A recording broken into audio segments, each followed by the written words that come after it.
Welcome to the Unclenched podcast.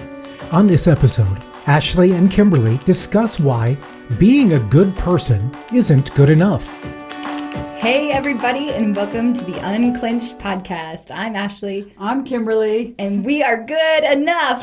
We are good enough. Are we good enough? Oh my gosh, I don't know. Oh, I'm telling you what, I am, okay, so when we do these podcasts and we watch them the next day, I'm like, did you see my hair? You could see my ear. You could see, oh my gosh, I'm looking at you the whole time because I want to look perfect and skinny, and I want my hair to look perfect and everything in place. This is a great story because she's getting free from this, but she can be very critical of herself and all the things. And I'm like, I don't see that at all. I'm not even looking at that. I'm such a cow on there. I'm so fat. I gotta go to the gym. I gotta work out. Look at my nose. We've also sometimes done such a poor job in an episode that we're like, oh, we have to do so much editing of this little thing here and this little thing here. Oh, that's and right. One day Kimberly's like, we're going to go in and there's going to be no edits. We're going to do it perfectly. We're going to do it perfectly so that Dawn doesn't have to make any cuts. Yep. And da-da-da-da. Good heart motive. Yeah. And do you think we did it perfectly? 19 edits later. Because we were like... God's like, as you always say, ha, ha, ha. Yes, they think exactly. they can do it. Exactly. And then we're like, okay, we don't like that podcast we just did, so let's go back and look at one of our old ones, right? And if you maybe go we'll back... just use that. Yeah, you go back and you look at our old ones. I got really long curly hair, and my daughter kept saying to me, you look like you're on Little House on the Prairie or you're 19 kids and counting, Mom. We bless those people. Yeah, and we had our headphones on. We looked ridiculous. We're like, we cannot use this. We can't. We're both like, how do you feel about this right now? Yeah. And you were like, well, let me just, and we were so robotic. We are growing, everyone. Praise God for the growth. Hallelujah. We're going to hop into a cool topic today. We are? Already? I want to just keep talking. You do? I'm Okay. chatty Cathy today. We've been chatting for like 4 hours. Like, Dawn's like, are you guys ready to record yet? We're like, let's go for a drive and not even do a podcast. I know, that was my heart today. But we went through a drive in your kitchen. So thank you for It was so fun. being my friend. Isn't that so cool? Do you guys have friends like that where you're like, oh, I can share everything with? Or are there friends like you're like, oh, I better meet them where they're at? Yeah. You know. Or I know if I share this, I'm going to be judged to you know what. Oh, so. Right. I mean, have you ever been in a situation like with a family member or a friend where you're just like, okay, I'm going to meet them where they're at, and so I'm not compromising their feelings or their emotion, but yet you're compromising your own faith? Yeah, I do. I have been in that situation. Have you? Oh, Often. Yeah, often. Every day. Every day. We're going to hop into a good topic today. A good topic. Topics. And the topic, yeah, we'll have a couple topics that'll kind of intersect. But essentially, we're talking about, I believe, what is a doctrine of demons. And it's the idea that you come across where people are like, well, it's just about being a good person. And that's what really matters. And that's what will get you to heaven. And I really believe it's an absolute lie from the enemy's camp to get us to bite at, to believe that if we're just good enough, we will get there. Or get to whatever it is. I don't know if it's their heaven or whatever, right? Yeah. And then the other side that will they'll intersect with each other. Even though they sound like two separate topics, they're going to really come together. And it's about, are you just okay being saved and just doing salvation? Mm-hmm. Yeah. And because that will get you to heaven. Yeah. Right? It will. Say the prayer of salvation and you'll get there. You'll have the fire insurance, right? We hope. Yeah, we'll dive in. Yeah. So I've heard this over the years. Many people have kind of said this to me in a way of like, maybe trying to meet me where I'm at in my faith, but then inserting their own belief, which I believe is truly their own belief or from a different camp. Right. Because it doesn't back up scripturally in any way. Right. It's not supported that if we're just good enough, if we check all the boxes, we'll get there. Right. And I'm sure you've heard that too, but I mean, just to quickly dispel that, it's a matter of the whole reason God gives us the Old Testament and gives us the 10 Commandments and gives us these this moral compass to go by is to prove and to show that you really can't do it on your own. You'll never be able to. You'll never be able to measure up. And who's good are you using then to establish that you are good enough in this life? Right. Right. I liked what you were just saying a minute ago about, the Jews and all of the people who. Yeah. Really, every religion of the world kind of has this like measuring stick that they use, right? To elevate themselves to a place of arriving, right? It's the laws, right? And it's really, you have the laws of the Old Testament and how, you see this with Orthodox Jews or many other religions where you're trying to get to this place of, I've checked every box, there's no blemish, there's no spot in me, right? I've come to this place of arrival, like I said, but ultimately Christianity flips that on its head. It does. It's, and we were like, we're debating how deep, should we go in this? Because we're both like contemplating so many things, and God's waking us up in the middle of the night and telling us different things. And so we're like, how deep do we want to go? And so the big question is, because I hear this, I'm just going to be a really good person. I'm going to do the right things, and I'm going to take care of the orphans and the widows, and I'm going to give to this. But yet, wait a minute, I still want to have money. I want to have a lot of money. I want to have money as my God. Yeah. So I did give that to the orphans, but I just gave enough that I wouldn't feel uncomfortable. Yeah. And that's the thing is like, what are you measuring? So what I wrote down was, you don't have to be accountable to anybody. You're just accountable to yourself on how you're choosing to measure good, and also based on theologies that you're grabbing from this place or the other. I love that because I love it and don't love it because it reestablishes people as their own God. Right. If I am the determiner if I'm good enough or not, then I still get to stay in that place of God. Right. Totally. And I know we said we wouldn't go here, but I just, for some reason, I'm going to. I'm going there anyway. That's great. Yeah. Let it rip. Me, I gotta be honest and let it rip. My question that I would like to offer out is, where did you learn about good? We see evil a lot. Like we feel it. What is that? Well, that's being offended. You want to flip somebody off. Anything that's the opposite, like we've talked about before, that's not good. And I said to Ashley, I'm like, okay, so if you're in this faith where there's no beginning or end, so when you die, you just die. Yeah. Okay. And then you're raised in this family where they think, being a Satanist is good because then, hey, I'm a Satanist, I'm following Satan's rules, and I'm going to get these different levels here on earth. And so this is why we get into a lot of darkness and why people are just behaving. So they're behaving out of their goodness through a darkness. Yeah. And so this is why I like to ask. Or their idea of goodness. That's what you're saying. Yeah. So who gave you and who told you or said this is what goodness is? I grew up kind of under that. I think it was not the Satanist. No. Okay, good. Oh, thank God we just clarified. Thank God we just clarified that. No, I grew up under the thinking that it's just about being a good person, not from my own parents, but from other familial influences. And I remember driving down the road one day and seeing a bus full of prisoners. Okay? Yeah. And I just remember getting feeling speed up, go quick, because they're not good. Yeah. Literally had this thought. And I hear the Holy Spirit say, I want you to drive beside them and I want you to bless them. Whoa. And so talk about conviction. I'm like, dagger. Oh, yeah.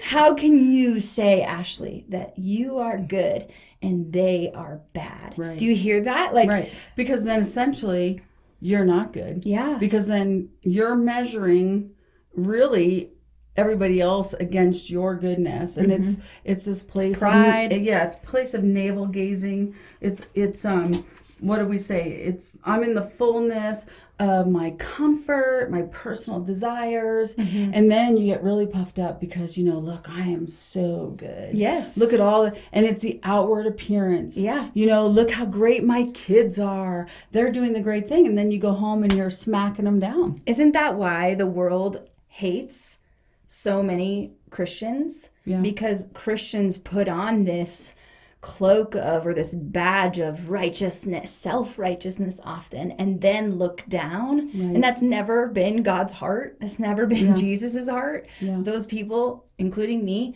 do not reflect Jesus in those moments. Right. But I think it's an invitation that the enemy uses to kind of get us to think you are better than all of them, right? Look at them, Well, I like this when we were talking about, one of your boys and, being so observant, right? Yeah. And it is, our kids are watching us like, okay, so you're saying that we got to be good and good to everybody else. And then you go out in the world and you do all these great things and you're so kind to your friends and you're making these dinners and you're pampering all of them and you're praying for everyone and you're giving money out or whatever you're doing. And then you get home and that's the opposite. You don't want to take care of your house. You don't want to take care of your husband. You're not fulfilling the household needs. And even men are, going to work and they're not coming home and pitching in and let's do life together. And then all you do is sit around and curse all of the people. And I've been guilty of this too. It's totally just being in this double standard. And I think that's why a lot of kids, when they see this, it's just, it brings confusion. Exactly. Because does your Tuesday look like your Sunday? Exactly. Right? Yeah. I think there's this prophet that says, we're going to everybody close your eyes and ask for Jesus to come in your heart. And he goes, don't close your eyes. If you're willing to pull your pants down on Friday and act convicted on Sunday, open your eyes for your forgiveness. Yes. It's like, whoa. That is huge. It's such a good word. Yeah. And I think to bring it back to what God says, which obviously brings weight, the Bible ends this quickly because it says, for all have sinned and fallen short of the glory of God. And I don't even know. That's in Romans. I can look. We have so many scriptures. It's Romans 3:23. Perfect. I'm glad you found for those who want to look it up. But there's the measuring stick. Nobody has reached the glory of God. For all have sinned and fallen short of the glory of God. Right. So we can't boast in our own goodness. We're broke as a joke. And it's only because of God and his righteousness that we can live a righteous or good life. Right. But it's through his power and his ability, right? We are, though, to be a good person in the midst of this too, but that's not the value to reach the enlightenment. And this is and not to, we can't get into all the theological stuff, but, I'm been really asking, so what about the people who are like, okay, well, I don't believe in Jesus. I don't believe in the Bible. I just believe in being a good person and doing my meditation and all of these things. And they are seeing that, there are things in their life that they're reaping, what they're meditating or whatever. And it's like, even though they're not seeing the counterfeit, my thought to them is like what I said. If there's nothing for you to live for at the end, then how do you, and we're not even talking to Christians, these are even to non-believers, how are you measuring that good then? And if you're into the ones where you're encountering higher levels in order to get to, paradise, then everything is self-conditioned. Yeah. So you're self-looking all the time. Yeah. You're walking through life, and if you're not watching the video, I'm just looking at my stomach. Yeah. So all you can see is everything that you're doing, and then you're not taking care of anybody else. Yeah. So how is that good if you're only enlightening your mind first all the time? Then where's the renewed mind to get out and help others to actually be good? Yeah.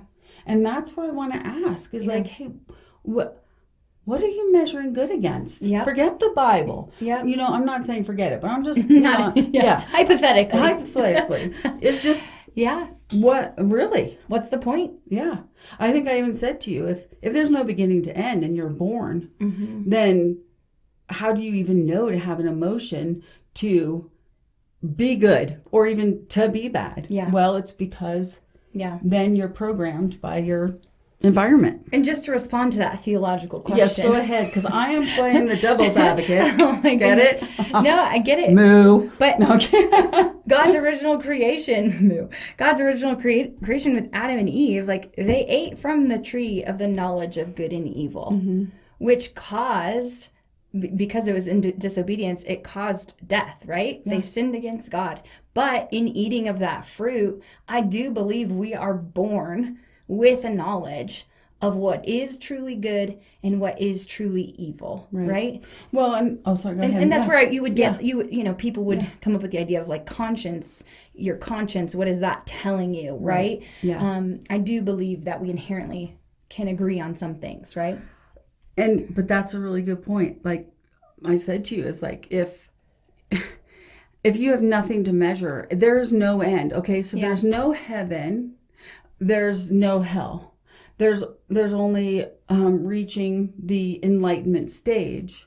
Then, how are you getting to this equation of it? Well, the point of a Christian is that because we believe God created us in his own image, he in Ephesians knows every hair on our head and established this free relationship with him, so we don't have to rely on ourselves. We're relying on him for his goodness.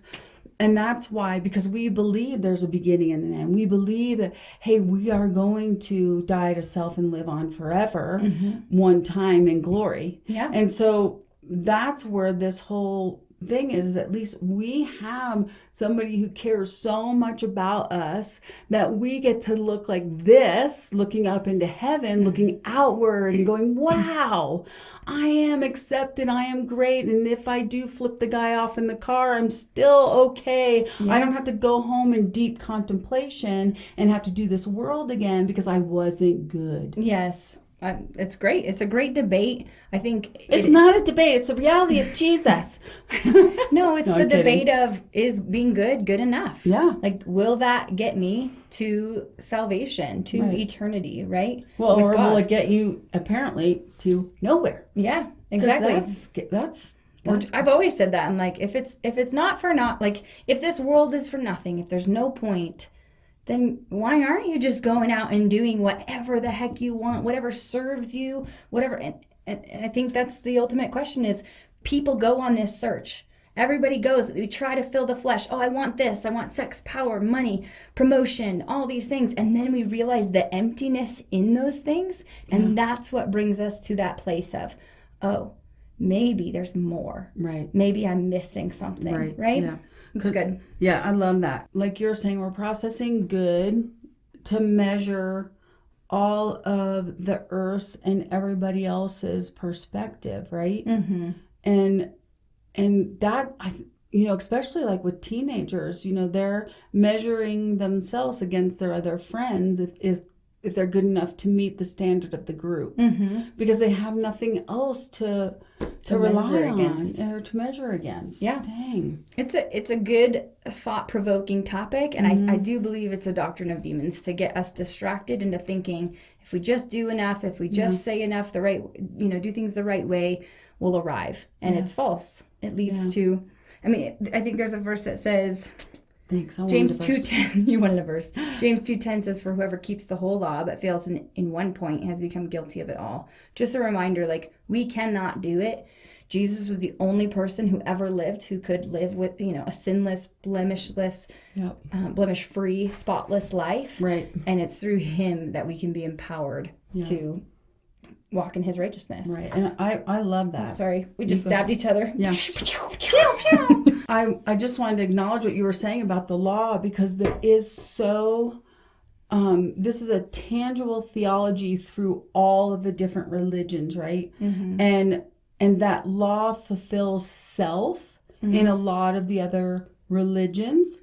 And our law fulfills being in full freedom of life for eternity. We get to have it forever. We are following the law, but to die to self. It's through Jesus. Like, Amen. because he came to fulfill the law, then we can live a righteous, amazing, beautiful, good life. Right. But it's through his power, his Right. empowering presence that enables us to do that. And so it takes the focus off of, I can do it in my own strength.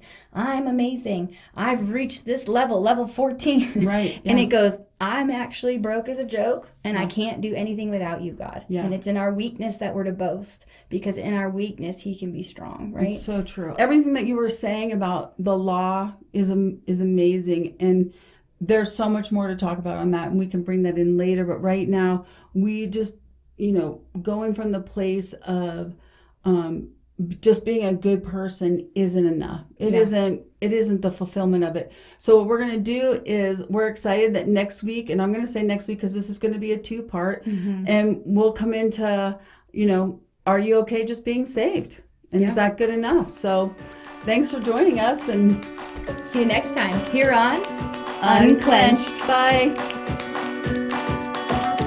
This has been Unclenched with Ashley and Kimberly. You can look up Unclenched Ministries on Facebook and Instagram. Plus, the video versions of these podcasts are available on YouTube under Unclenched Ministries. Thank you for joining us. We'll see you next time on the Unclenched Podcast.